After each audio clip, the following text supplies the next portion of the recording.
Recently, just post-COVID or during COVID, my husband had a stroke. I had to rehab him. The little movements that he would do that were very similar to children I would come across in schools that were struggling. I spot everything, Harvey. The reality is we're born anxious. What does being in control under pressure actually look like in the body? I don't think it's possible for us to feel calm, but I think really for us to be in control, it's a case of knowing that it's okay to be feeling the way you do. What are we misdiagnosing or misunderstanding about anxiety in young people today, do you think?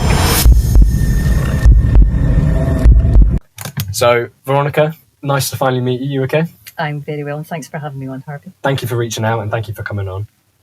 For anyone that has clicked on this video and perhaps don't know you, could you explain who Veronica Greene is and what your business is, please? Yeah. So I am Veronica Greene, obviously. I'm Scottish, born in Glasgow. Came to Jersey about 20 years ago and loved the island. So was desperate to try and work here at different points. Yeah. Now, I myself, I'm degree educated in electrical engineering, which was great. When I first started my first job, I felt sitting at a desk all day wasn't for me, so I trained in various fitness modalities. Having studied yoga as part of my, well, not part of my degree, to basically save myself. So young people will not know this, but obviously we didn't have videos and internet back then, which really dates me, doesn't it, when I say that? So it was from a book. You know, when I went to my first yoga class on graduation or after graduation, I realised how much I didn't know. So that kind of sets up where the yoga came in. But I continued all these fitness classes that or studies that I did. I decided I would teach. So I would work during the day, first in hard engineering, then in software engineering. So I worked for about 17 years post-graduation, but I'd be teaching classes at night. So it was when my second child was born, I decided I wanted to take some time out. And I decided I would start teaching children yoga. So the long answer to your question is my company is Little Green Yoga. Okay, so I have a studio and the training company Little Green Yoga where I teach children and adults yoga. So and teenagers, of course, as well. Perfect. Okay. And when I research you, it says you have a background in engineering, like you said, known for being very structured and analytical. Would you say? Yes, very much. What edge do you think that gives you compared to other people in the wellness space, do you think? So I am very analytical in nature. And when I refer to parts of the brain, that will come into play when I chat later about children's development. That's kind of left side of the brain. Our nervous system sits more on the right side of the brain. So for me, I've got this analytical side. I spot everything, Harvey. So whether it's a child in a class, whether it's in an adult class, I can spot maybe little movements of their eyes, you know, facial expressions that I know they're struggling. I can see if their muscles are activating. And being that analytical in nature, I always have to learn a little bit deeper. So I've studied to quite a high degree of anatomy, physiology, brain development, etc. For children, the children that struggle a little bit more, I found that the yoga really helped them. So again, I went into to study a little bit more development, the developmental stages of children, which has led me much further, as we'll talk about it. But definitely the engineering, I think, has set me up as the style of yoga that I do. Now, a lot of people will say to me, why would you give up, you know, a well-paid job, you know, engineering? To me, it's exactly the same. So when I decide what I plan to do with the kids or the teens or the adults, that'd be like a functional spec. The technical spec would then be dipping down to the nitty-gritty, the movements of maybe fingers, toes, etc. So to me, it's exactly the same. It's technically mind-body engineering. Perfect. And what was the real reason you left engineering and pursued the business you have now? So I would love to say that I really had a great need to work with children, but it was completely financial. I had 2 children under the age of 5, and I was basically, my wage was going to go to paying nursery fees. So I decided, you know, I would do something else. Was I going to work with my adult fitness? my husband kept pressing me to, why not do yoga for children? I was asked to do yoga for children with my children's nursery school. To me, that seemed nonsensical. This sounds like a really strange thing to say given where I am now. Yeah. But the adult style of yoga I'm trained in is very methodical, very much alignment focused. So for me to do yoga with children was, need I say, nonsense. Whereas, and I'll come into the great developmental processes, but actually it's wonderful. It's great fun. So I trained in it and I thought, well, okay, I'll take some time out, until the kids start school. I'll go back into IT at that point. So my youngest child is now 20. I have never gone back into engineering. I have progressed the business and actually love what I do. So sorry to say it was financial. Amazing. And my other question is, what was your early life like? Were you always interested in engineering, yoga, wellness, stuff like that?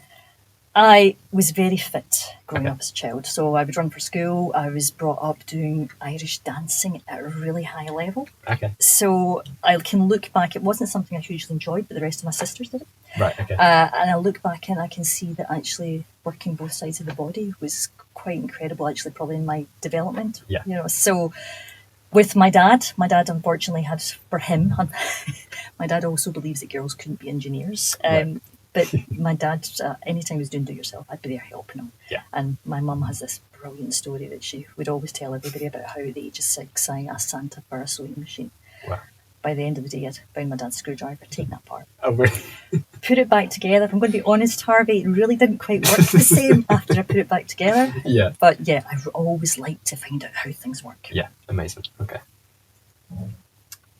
And if you had stayed in engineering, what do you think your life would look like today? What do I think it would look like? I've got a lot of friends, and I want you to know that I am far too young to retire, and I probably will never retire. But a lot of friends are talking about retirement now. I would probably have a lovely retirement package. I don't regret for 1 minute. No, that's good. I really don't. I love what I do, and I want to continue working, and I think I will continue working to my final breath. And not retire. And not retire ever. And moving on to your business, why children and teenagers specifically? And was that just the market gap you identified, or was it something that you were pulled towards through experience, maybe? So, as I mentioned, in my mind, teaching children yoga was nonsense. I mean, I know that's a very strong statement to make. Actually, once I made the decision that I wasn't going to go back to work until both children started school, I put my mind to making it work. So the first yoga class I taught, I mean, it was meant to be a 30-minute class. Probably took 15 minutes to get everybody's shoes and socks off. Never mind the shoes and socks. So lots of things that you learn on the way, behavioural issues, how to get them to sit still. The reality is we use yoga, so we're actually making changes in the body, which changes our physiology, So all of a sudden they have no choice in the positions I put them in, that their body's just going to automatically calm down. So I realised once my methodical way of thinking, I realised that actually it's quite easy when you think about it a certain way, which is what I try to teach other teachers. So actually, once I got that, I absolutely loved it. I didn't do it deliberately. It was just, as I say, till the kids go back to school, and it's grown since then. And my other question is, what are we misdiagnosing or misunderstanding about anxiety in young people today, do you think? So, I mean, you are a young person today, Harvey. I mean, you probably are aware that the levels of anxiety is quite large. I mean, the reality is we're born anxious, so do you know anything yourself about the nervous system? I know you run, etc. And run, but not much, no. So when babies just cry, don't they? So because basically their nervous system is switched on to fight or flight. Okay, so you've heard these statements, fight or flight. That's, we always use the analogy that tigers come and chasing after us. So we want to calm it down, to rest and digest. So that's when you can sleep, when you can digest your foods better, etc. But as a child is born, they are in fight or flight for survival mode. So they're not really able to move per se. I mean, there are certain little reflexes they have. So for instance, they can open and close their mouth, the rooting reflex. Right. There's a reflex that actually a lot of children today maybe don't have integrated, where they struggle to sit at desks.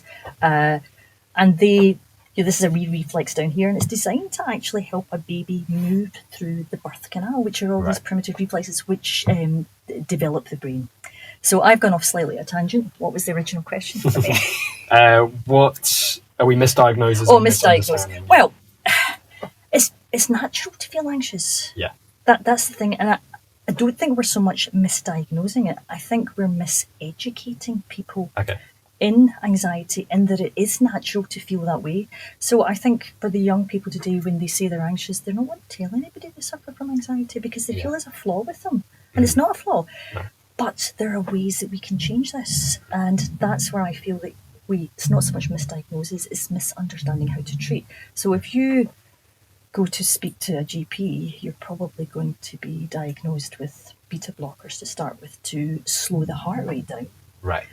But we can do that just doing a certain type of pose. Yeah.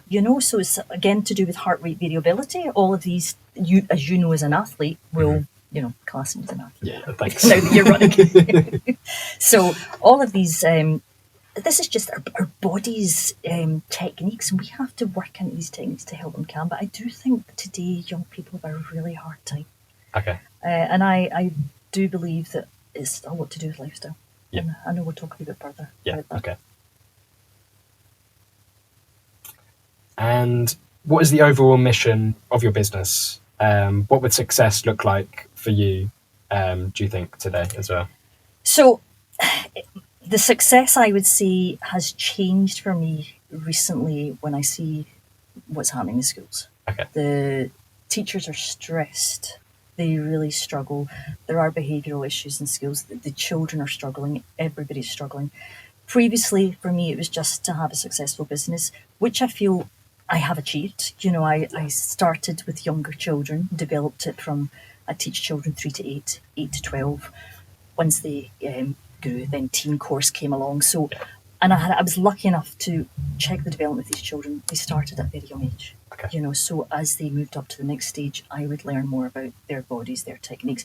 So I feel I achieved everything I wanted to. But recently, just post-COVID or during COVID, my husband had a stroke. And I'm mentioning that, not that poor me, but again, my analytical mind, I watched, partly because, again, it was through COVID, I had to rehab him. I've always known that the brain is neuroplastic, so I'm thinking, well, there's always going to be. He was actually paralysed completely down the left side of his body. Right. Okay. And there were little movements that he would do that were very similar to children that I would come across in schools that were struggling. Mm-hmm. And again, I go back to sort of flickers of the eyes, just different, even the eyes not tracking, they're not picking up sound, etc. So for me now, my mission is to actually help teachers and children more in schools. I honestly believe, Harvey, that if we, I know here in the island, you are linked to Plymouth University, and they do the teacher training courses. I believe that if we can start to teach teachers as part of their PDGE courses, that this is how the nervous system works. So it's like a big electronic circuit. And it's feeding everything else. And if they understood how it works now, and it doesn't have to be put into difficult terms, it doesn't have to be put into medical terms, simplistic terms, if we can keep the nervous system calm for 20 minutes at a time, then it can find a state of calm easier. It's a bit like you with your running. You probably started slow and then you build yourself up. Yeah. Okay, and then, so it's the same with the nervous system. Now, we're never going to be in a state of calm all the time because it's designed, obviously, to have that reaction if we're stressed. I believe if teachers understood how the nervous system worked, one, they would be able to regulate themselves more, but also they'd be able to help the children in their classrooms more. Yeah. So that a lot of these behavioural issues are actually down to the nervous system not fully being developed. And again, that goes back to these primitive reflexes that I was talking about. So the primitive reflexes, through our movement, so as I said, we can't really move voluntary when we're born, but we could crawl up from the mummy's tummy to find food, etc. So we have these movements. When these movements are integrated, and that term means they're no longer showing up, So if I was to come and check a child just down the side of the back, so that's the spinal galant reflex, if it was still integrated, they would wriggle. Okay, so it would be an automatic response. When we integrate those, the brain develops a certain way. So when the brain develops, so I talked about earlier about how we've got my analytical side's the left side. The right side is my nervous system. There's a lot more to it than that. That's me simplifying it. But once we develop the brain from the bottom up, the movement up, these reflexes are integrated, and it actually helps the brain develop in a certain way. Right. Okay. So again, it's learning these movements. So there are simple little techniques that I can teach teachers, which I do teach, of how to, you've maybe heard the phrase, we might have some brain breaks at school, 5-minute breaks. There are certain movements. So for instance, if I'm talking about that movement in the lower back, if we actually sat, so you do that with me, sitting it's like walking on your bottom, right? We can do it on the floor, but we can do it in our seat as well. The actual movement of using it helps to integrate it. Right, okay. Now, the interesting thing, well, for me, is that these reflexes I wasn't aware of until my husband had a stroke. Wow. So these reflexes came back. Now, they come back generally with some form of trauma or some kind of head injury, assuming they've been integrated in the first place. So I've done lots of classes with adults where actually probably 50% of the class would still have integrated reflexes. Right. But they can come back as well due to some viruses, which can just affect the brain. So some of the experts that I talk to and work with now actually believe that we should all be actually trying to reintegrate our primitive reflexes every 10 to 15 years. Right, okay. However, all these basic movements that we're doing that integrate, that's yoga. Right. Okay. You see the one where you're lying in your tummy. You've got the hands, under your shoulders, arching like a snake. If you were in my kids' class, we'd actually make a snake noise, and things like that. But these movements, it's the tummy time that we talk about with children, are integrating a lot of that. So we'd also integrate that reflex and some other reflexes as well, especially if we turn the head, etc. Right. So we don't need to know all of that. It's nice if we do, but I'm not saying, train all of the teachers in this, that they're checking every child. What I'm saying is, let's take some of these movements into school, whether it's in the class or using it in my courses for yoga for literacy, and all of a sudden they're integrating, and the changes in the children are huge. Yeah. Okay. So again, very long-winded answer to your. No, that's okay. What's my mission? That's amazing. Thank you. And we have a tradition on the podcast where we have like a specific topic for each guest. Your topic is youth, mental health, performance, and modern pressures. The first question for you is, if I'm an athlete, how does breath work or yoga help benefit my performance? So let's start with the breathing first. Okay. So, Harvey, do you know if you're a mouth breather or a nose breather? When running or in general? Whenever, in general. Maybe even when you sleep. Nose breather. Right. You think? I think, yeah. Right, okay.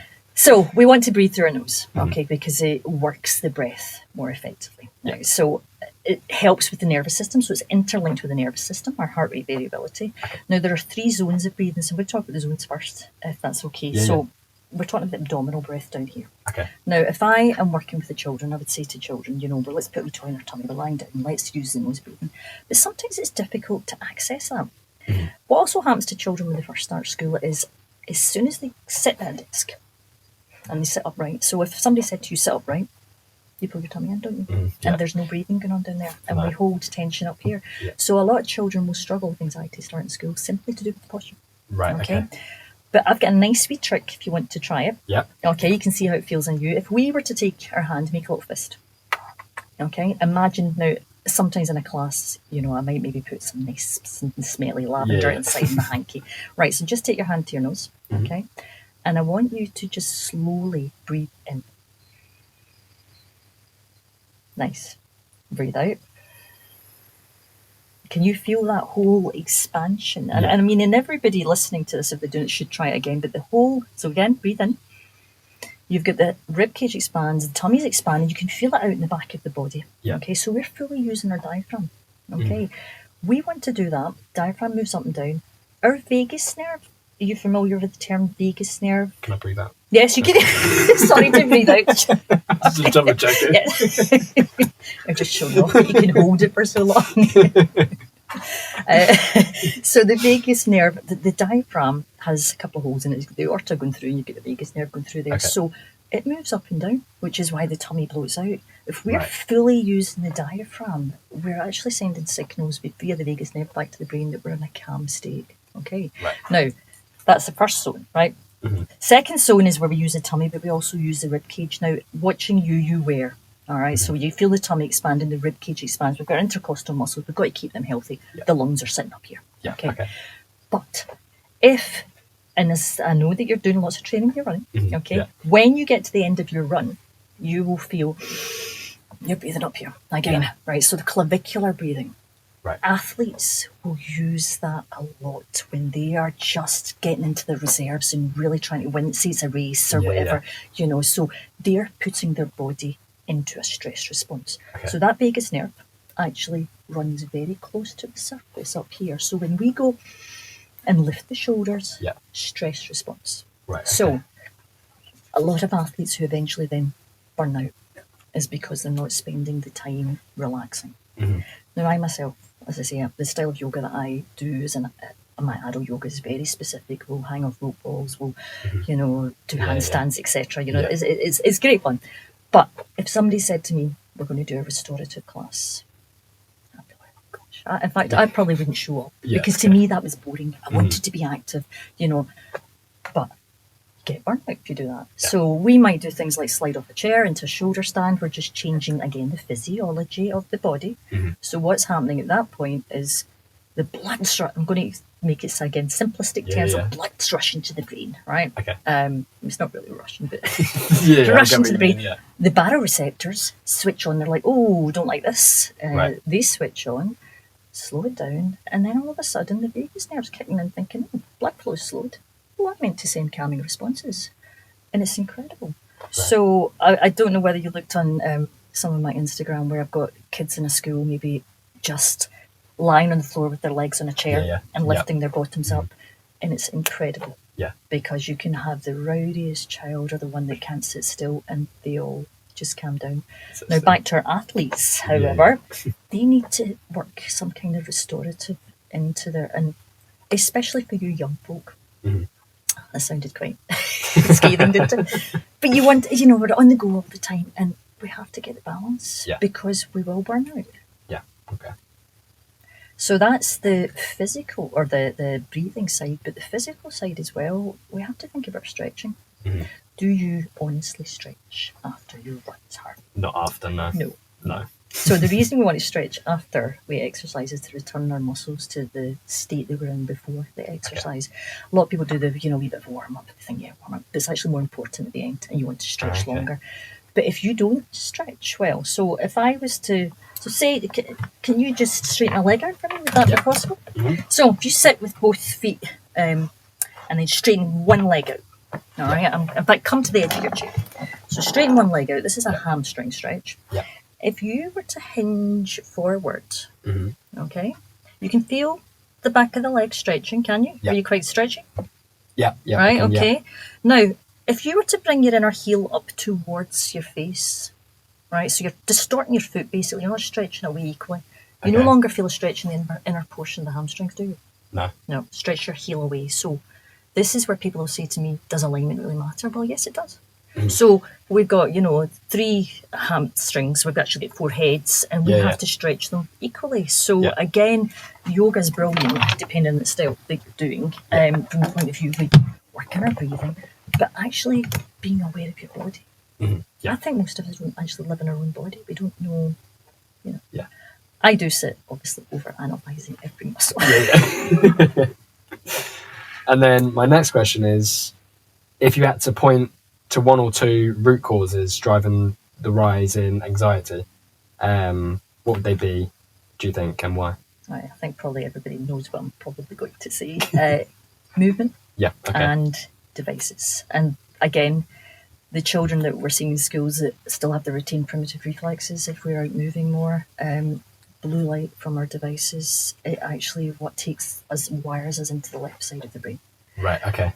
The left side of the brain is, again, our slower analytical side, so the right side's faster. Right, you know, so athletes, they're making instantaneous decisions. The left side, slow, processing, overthinking. That's turning on. Really, it didn't used to turn on the left side of the brain until the ages of 3, because children are getting devices now. It's turning on a lot quicker. Right, okay. Which is why we didn't used to test for autism until around the ages of 3. Wow, okay. So we're just changing how we are meant to live, and it's. I mean, of course, everyone can say, well, it's evolution. Yeah. But I often think, I don't know whether you're too young to have seen the film WALL-E. Have you ever seen the film WALL-E? No, don't think so. So your older listeners or viewers, they might. At the end, basically, Earth's been destroyed, you know, and they've gone up to a spaceship. But at the end, everyone is so overweight, they can't walk, they're floating about in these wheelchairs. Right, okay. And I'm thinking, if we don't, you know, make changes soon, could have become that. Is that how we're going to go? I know that's a bit extreme. You don't know. And my other question is, what does being in control under pressure actually look like in the body? So, physically look like, I don't think it's possible for us to feel calm. I think it's okay for us to feel maybe a wee bit jittery and then perform. But I think really for us to be in control, it's a case of knowing that it's okay to be feeling the way you do. Yeah. Because sometimes we need that wee adrenaline rush for us to perform. Yeah. You know, whether it's an athlete or whether anybody else. But just to know that you're safe in your own body. Yeah. You know, you don't even want to run away from your own feelings. Yeah. Okay, perfect. And what's the first thing you would change in someone's daily routine if they constantly feel anxious or overwhelmed? So I know I've already said this. The first thing I'd honestly say to them is, this is normal. Okay. It's absolutely okay to feel this way. I'd then put them into some kind of position. Okay. And ask them to tell me how they feel. Now, these positions I'm talking about quite often I love my foot. Check my sleep. Which is much better if you put tape in your mouth at night, right? Oh, really? So, okay. Yes, try that out. Okay. But most kids have some kind of watch, you know, and I know there's a lot of bad press about the watches as well, but I use them well in my classes, and I'll ask them to put them into position. I'll tell them to check what their heart rate is. Right. And then I ask them to check a minute later. And their heart rate has reduced by at least 10 beats per minute. Wow. So, again, letting people understand. But really, I would tell them it's normal. I would give them some tips to help, but I'd also check their diet. There's a lot of stimulants in diet as well that we forget about. Yeah, okay. And then moving on to advice for others. If someone wanted to use yoga to improve their mental state, where should they start without overcomplicating it? Well, find a teacher. Okay. Find a teacher that they like. Now, there are lots of different styles out there. So when I talk about, I didn't like the restorative style, it was maybe a little bit, just a bit slow and a bit boring for me. So you have to find something that you can connect with, the language that you connect with. I myself am an over-educator. When I'm teaching even my adult classes, I'll let them know why they're feeling that. Do you feel this? Do you? But I feel I'm trying to let everyone understand their own body. Yeah. Just find a good teacher. You could do it online, but actually there's nobody there to check your body. There's nobody out there to talk about how you're feeling, etc. Yeah. And keep trying different styles to find the one that you want, because it's not all the same. It's not one size fits all. Yeah, okay. And if you were advising someone in their teens who feel lost, what would you tell them to focus on first? Again, I would just tell them that it was completely normal. Yeah. You know, so if it's late teens, you've got to remember they've got different life stages. All of a sudden you're leaving school, and of course you're feeling a bit lost. Yeah. Or for the younger teens, they feel so alone all the time. Tell them it's normal. Get them to find some techniques. If they're coming to me personally, I would write a program with them. I'd be checking in with them, you know, how they're feeling, etc. Yeah. If they, you know, there's lots of talk therapies. We talk about talk therapies. I just heard that as I said. So we talk about talk therapies, which are great. But actually, if you're an overthinker, and you're constantly going over everything in your head, it's really hard to turn the mind off. Yeah. If we use the body's physiology, these postures I'm talking about, to actually down-regulate, we can understand that we've got some, almost like a off switch in our own body. Right, okay. And, that's the programs. But again, talking therapies are good. I'm not saying that they're not. Yeah. Perfect. And then my other question is, if you could install one mindset into every young person, what would it be and why? That we can change anything at any time. Okay. We can change how we think. We can, change how we feel. And that there's always another way. Okay. We're not trapped. Never trapped. Never trapped, okay. And my other question, what does it mean to live a well-balanced life, in your opinion? Well, I'm sitting here talking about all this, so I eat red meat. Okay. I like a glass of red wine, not too much. I think it's a bit of everything. So I know people talk about the 80-20 rule, Yeah. Understand how you feel. If you know your own body, I tend not to eat a lot of wheat because it doesn't make me feel good. Right, It's not that I don't like a lovely big slice of toast. Yeah. But, once you understand your own body and you're listening to it, I mean, I myself, my two children who are now in their 20s, their diet's not great. And I don't have a lot of control over that. They have to feel that themselves. So, but understanding when you feel bad, keeping diaries. So. Yeah, perfect, okay. And then we have a tradition on the podcast where viewers submit their own question via Slido. Got one question for you. Why do you think yoga isn't already a core part of the school curriculum? So it is in some places. Right, okay. Okay. What I'm going to say is realistic. It is the truth. It might not be well received. I think a lot of people think yoga is woo-woo.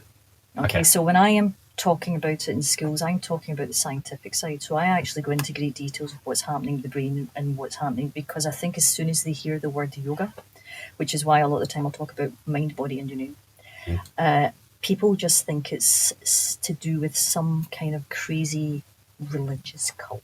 Right, okay. Right? So, and I understand that there are certain schools. So for me, if I'm working up in Scotland, people talk about the Catholic faith will struggle with yoga. I have no issues in Catholic schools in Scotland. Yeah.